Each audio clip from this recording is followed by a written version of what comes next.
ಚಿಕ್ಕಬಳ್ಳಾಪುರ ಜಿಲ್ಲೆಯ ಶಿಡ್ಲಘಟ್ಟ ತಾಲೂಕಿನ ದಿಬ್ಬೂರಹಳ್ಳಿ ಪೊಲೀಸ್ ಠಾಣೆಯಲ್ಲಿ ಅಚ್ಚರಿಯ ದೃಶ್ಯಗಳು ಬೆಳಕಿಗೆ ಬಂದಿವೆ. ಠಾಣೆ ಆವರಣದ ಎಲ್ಲೆಡೆ ಖಾಲಿ ಎಣ್ಣೆ ಬಾಟಲಿಗಳು ಬಿದ್ದಿರುವುದು ಕಂಡುಬಂದಿದೆ. ಕೇವಲ ಹೊರ ಆವರಣ ಮಾತ್ರವಲ್ಲ, ಪೊಲೀಸ್ ಠಾಣೆಯ ಹಳೆಯ ಕಟ್ಟಡದೊಳಗೂ ಸಹ ಮದ್ಯದ ಬಾಟಲಿಗಳು ಹಾಗೂ ಸಿಗರೆಟ್ ಪ್ಯಾಕೆಟ್ಗಳು ರಾಶಿಯಾಗಿ ಬಿದ್ದಿರುವುದು ಸಾರ್ವಜನಿಕರ ಗಮನ ಸೆಳೆದಿದೆ.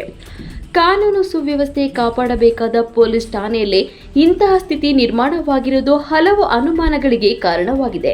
ಪೊಲೀಸರೇ ಮದ್ಯ ಸೇವನೆ ಮಾಡಿ ಬಾಟಲಿಗಳನ್ನು ಎಸೆದಿದ್ರಾ ಅಥವಾ ಹೊರಗಿನವರು ಠಾಣೆ ಆವರಣದೊಳಗೆ ನುಗ್ಗಿ ಈ ರೀತಿ ಬಾಟಲಿಗಳನ್ನು ಬಿಸಾಡಿದ್ರಾ ಎಂಬ ಪ್ರಶ್ನೆಗಳು ಇದೀಗ ಸಾರ್ವಜನಿಕ ವಲಯದಲ್ಲಿ ಕೇಳಿಬರುತ್ತಿವೆ. ಪೊಲೀಸ್ ಠಾಣೆಯಂತಹ ಸೂಕ್ಷ್ಮ ಪ್ರದೇಶದಲ್ಲಿ ಈ ರೀತಿಯ ಅವ್ಯವಸ್ಥೆ ಕಂಡು ಬಂದಿರುವುದು ಸ್ಥಳೀಯರು ಆಕ್ರೋಶ ವ್ಯಕ್ತಪಡಿಸಿದ್ದಾರೆ.